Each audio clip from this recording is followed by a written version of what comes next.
बिना मेकअप के गोरी तू बेकार लागलू, जैसे घर के पीछे फेंकल तू खोभार लागलू।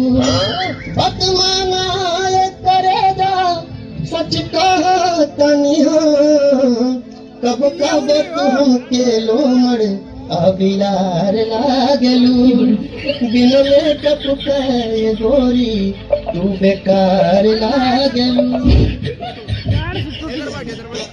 जोरे दोगला ते कबो खुश ना रहबे। का भइल रे? का भइल रे?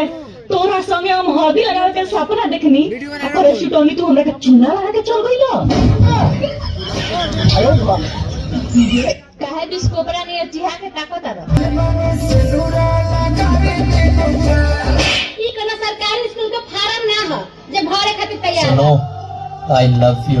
हम किसी दूसरे की अमानत है। गले लग जा।